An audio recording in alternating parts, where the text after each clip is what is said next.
30 April 1945-এ Adolf Hitler তার দীর্ঘদিনের সঙ্গী ইভাকে নিয়ে আত্মহত্যার পথ বেছে নেন।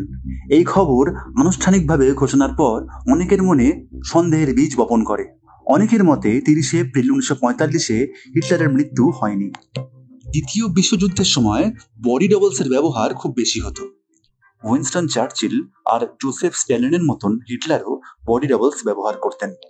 একটি থিওরিতে এটাও বলা হয় যে বাংকারে থাকাকালীন বডি ডবলস দিয়ে অরিজিনাল হিটলার আর ইভাকে বদলে দেওয়া হয়েছিল। এই কাজটি সম্পন্ন করেছিলেন হিটলারের private secretary Martin Borman. Martin Borman ছিলেন একজন কমিটেড নাজি। তিনি হিটলারকে বাঁচাতে চেয়েছিলেন।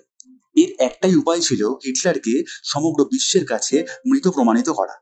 থিওরি এটাও বলে হিটলার আর ইভাকে বডি ডবলস দিয়ে বদলে দিয়ে এক্সিকিউট করে দেওয়া হয়েছিল। তাহলে প্রশ্ন এসেই যায়, হিটলার যদি 1945 সালের 30 এপ্রিল মারা গিয়ে না থাকেন, তাহলে তিনি গেলেন কোথায়?